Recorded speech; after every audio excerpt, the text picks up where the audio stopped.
se for um político normal, eu fico sempre citando o caso do Ronaldo Caiado, e não é por uma torcida pelo Ronaldo Caiado, mas é só por... O cara está aí há 4 décadas. Entendeu? Político normal, que seguiu uma carreira normal, a gente sabe tudo o que ele fez, a gente sabe onde estão os esqueletos enterrados, entendeu? Tudo mais. Mesmo o Ratinho Júnior é mais jovem, não tem tanta história, mas ainda assim, é um político normal. A gente precisa, de alguma forma, voltar para um mundo em que os candidatos à presidência da República com chances de vencer sejam políticos normais. Bolsonaro não é um político normal. Deixa eu jogar uma provocação aí do Júlio Bahia.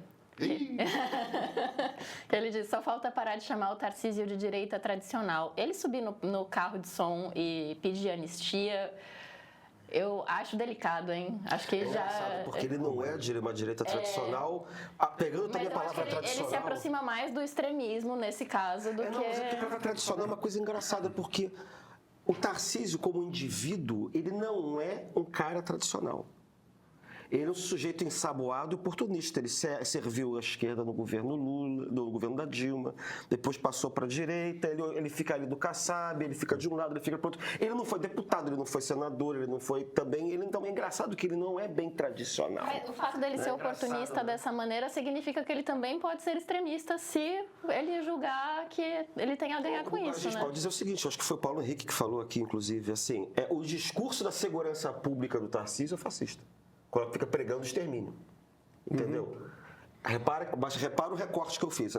Discurso de segurança pública. Entendeu? Eu não estou falando assim, mas a Bahia também tem sim, você não tem o discurso. Você faz, mas não fala. Entendeu?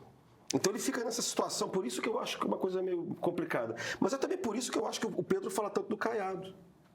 Porque o Caiado, de maneira geral, não tem nada a ver com... Ele é um político tradicional. E ele não tem nada a ver com o bolsonarismo.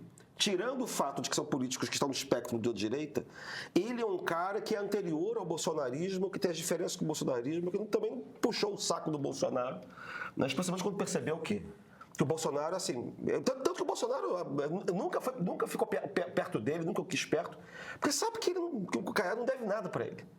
Que ele tem suas próprias relações no agro e tal, etc. Entendeu? Eu acho que quando você considera isso, do ponto de vista abstrato, nesse sentido, o Caiado é mais confiável para a democracia do que o Tarcísio. Entendeu? Então o Tarcísio estava no palco ontem com o Bolsonaro. E outras figuras, Silas Malafaia e outros bichos, entendeu? Gente, Magno Malta. O Tarcísio não é um político tradicional porque o Tarcísio não é um político, né? O Tarcísio não é um sujeito que... O Tarcísio é um sujeito cuja carreira se deu dentro da burocracia do Estado. Atrás ali é um tipo que existe muito no Brasil, que é aquela gente que vai se espalhando por esses cargos DAS, né? Das 6, das 7, das 8, das 9, das 10, tal, vai aumentando o salário, e aí chega um ponto que você precisa de um burocrata de Estado que vai presidir um DENIT. Ele é um cara que podia ter servido o governo Geisel, o Getúlio no Estado Novo. Ele podia ter servido o governo João Goulart, ele podia ter servido... serviu o governo Dilma, serviu... Pois é, você vê... É só olhar para a história dele e a gente entende exatamente o que o Tarcísio é. O Tarcísio é um sujeito que está a serviço de quem der o cargo para ele. Ele está a serviço... Ele foi diretor do DENIT, elogiado no governo Dilma Rousseff. Ele é um burocrata. Agora... É um cara evidentemente inteligente e percebeu ali na migração para o Bolsonaro que tinha um espaço para ele crescer. E ele cresceu e virou ministro. E dessa de virar ministro, ele virou, na esteira do bolsonarismo, o governador de São Paulo. Alguém já chamou ele de Dilma do Bolsonaro? Que era também o quadro técnico também, que apareceu, subiu, serviu. Mas eu acho que existe um erro fundamental quando alguém se vira e fala Tarcísio é fascista, Tarcísio é de extrema direita. Por um motivo muito simples, o Tarcísio não é nada. Agora ele é golpista, né? Defende golpista. Luísa, o problema desse negócio de defender golpista é que defender as pessoas, primeiro, não é crime. Ser golpista, a palavra golpista se dá a quem trabalha por um golpe de Estado. Tarcísio de Freitas não trabalhou por um golpe de Estado. Ele só não está nem aí para a democracia. Ele só não está nem aí para se há um golpe de Estado ou não. Ele ia se dar bem numa situação, ele ia se dar bem na outra. Ele estava eleito governador de São Paulo. Entende? Eu não estou dizendo que o Tarcísio de Freitas seja alguém com caráter. Entendeu? Eu só estou tentando ler o que o cara é pelo que ele é. Democracia não é uma preocupação para ele. Mas isso tem muito mais a ver com o fato de ele ser um cara aideológico. O lance dele é como que eu chego num determinado lugar com poder. Esse é o lance dele. E ele é um cara que é esperto o suficiente para mapear os caminhos. E ele não faz considerações éticas a respeito disso. Ele não traz preocupações ideológicas para isso. Entendeu? Eu não acho nem que o Tarcísio seja necessariamente um cara de direita. Ele provavelmente até deve ter um instinto conservador, tá? Mas o fato de ele ter um instinto conservador é irrelevante para ele. Ele é adaptável. Se o caminho fosse... Olha, se o Lula estivesse disparando em popularidade, batesse a porta do Tarcísio e falasse: Tarcísio, eu acho que você é o homem para ser o meu vice e eu te apoio em 2030, o Tarcísio embarcava. Então, o que me incomoda é não haver esse limite do... Não, esbarrou num ataque à democracia, nesse terreno eu não piso. Se ele pisa, para mim ele é um perigo, um risco e é um extremista. Justo, mas não é um extremista porque ele não é nada.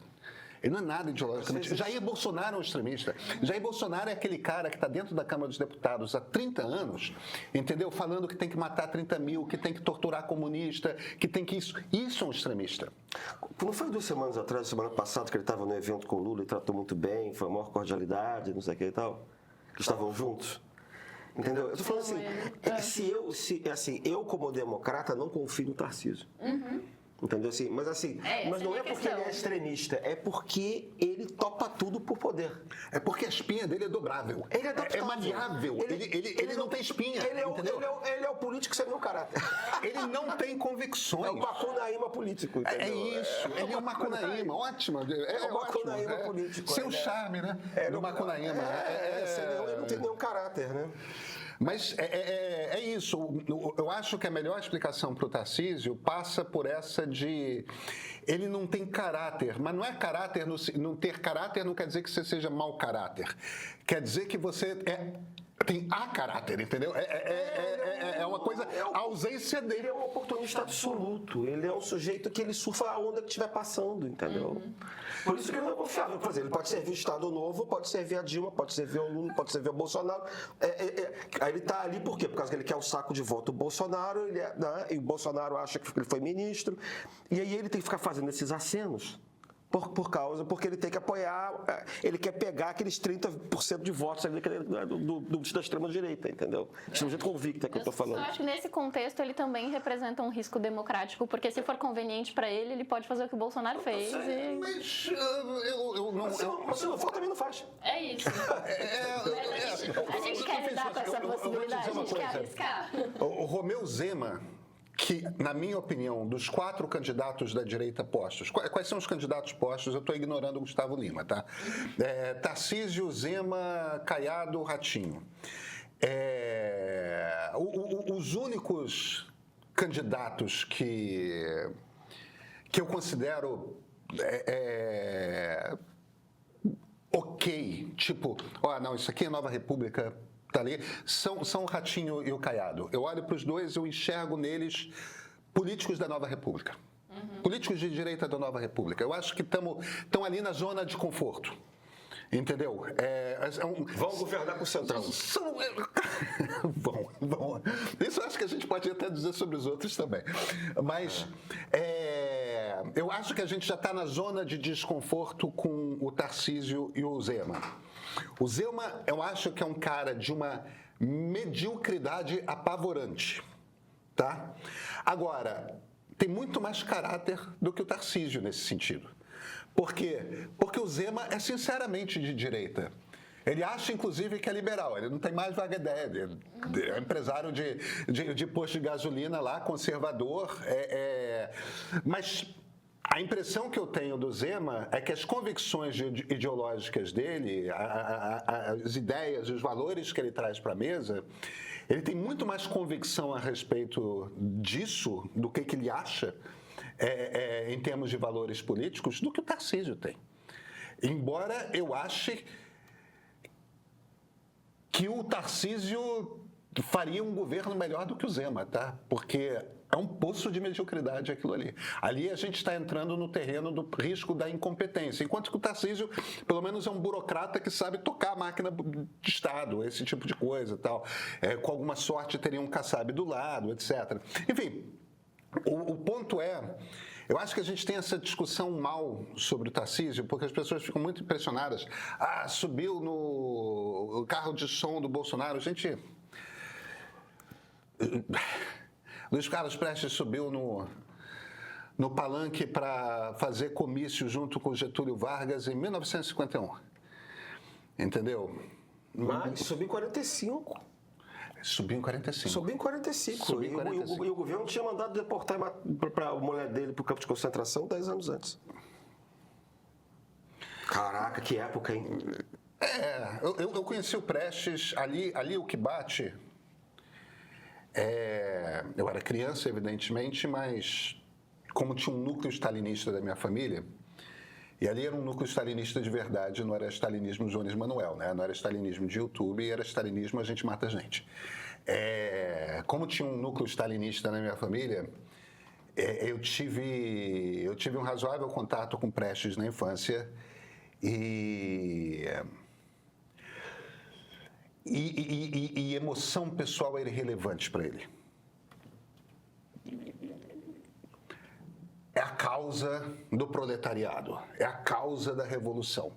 O que for necessário fazer para a causa da revolução, se é subir no palanque com o filho que mandou para um campo de concentração minha mulher grávida, sobe. Mas aí não é falta de caráter, aí é o contrário, né? Ali é o hiperdogmatismo, é a religião secular, né?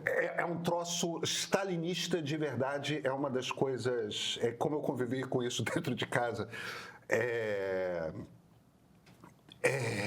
uma cabeça muito particular.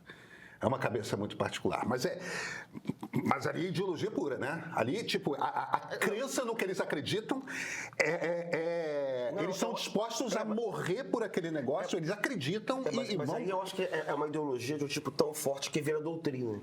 É uma doutrina, aquilo é uma coisa que está escrita, que você segue, aquilo abrange todos os campos da tua vida. Não tem vida pública e vida privada. É igual, é como todo extremo, né? É como os reacionários, é como o fascismo, do outro lado. Entendeu? É uma coisa que ocupa a sua vida inteira. Né? Você não tem assim dentro do quarto, trancado, 2 horas da manhã, sozinho, você continua sendo aquela ideologia. O Prestes, você continua sendo fascista, continua sendo, entendeu? O Prestes deu ordem de matar aquela menina Elza, né? A Elza Fernandes, que era uma menina que era faxineira de um dos aparelhos deles na Revolução de 35.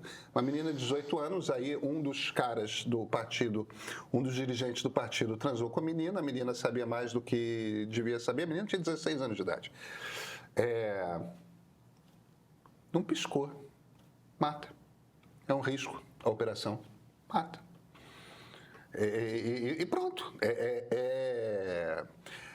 Mas aí a gente já está fugindo demais do... O que a gente estava discutindo era que candidatos assim, pressupondo que o regime democrático liberal é o regime que garante a alternância entre direita e esquerda no poder, a gente estava discutindo dentro da direita que candidatos seriam compatíveis com a democracia e quais não seriam compatíveis.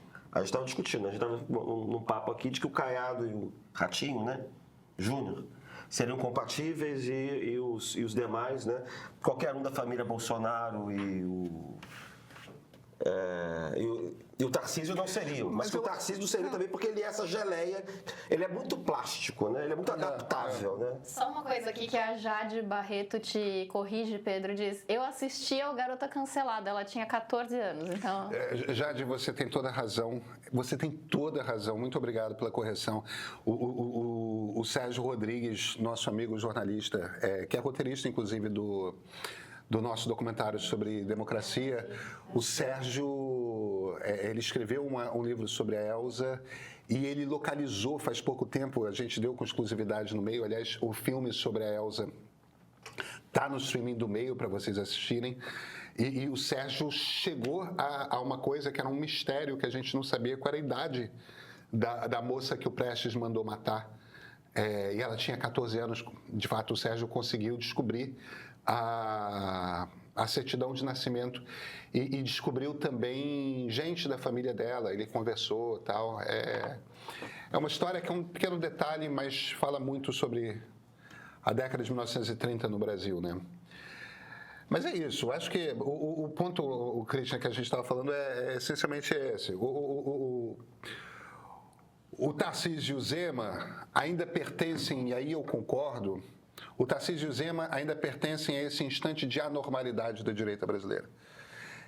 Não porque necessariamente sejam golpistas, eu não tenho a impressão que nenhum dos dois seja golpista, mas eles são artificiais, eles não nascem de um movimento natural da República. É diferente do Ratinho Júnior, é diferente do Ronaldo Caiado, que são políticos que nascem da natureza.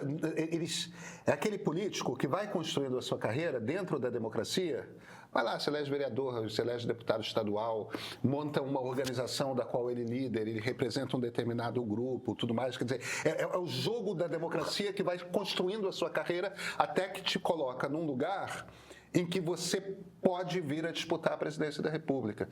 E isso é o ideal para uma democracia. Não importa se essa pessoa é de esquerda ou de direita, mas que ela siga essa carreira, sabe? As pessoas acham ruim ter político dentro das instituições. Mas é engraçado que na sua fala, então, aquilo que você está recusando é, na verdade, a nova direita que surge vinculada ao bolsonarismo. Isso, para você, é uma coisa de anormalidade. Eu acho que é. Né? Então, é isso. Então quando você está falando de organicidade, a gente... Eu sou liberal-democrata. Que não tem um discurso antissistema. Então, porque o discurso antissistema é um discurso antidemocrático. Né?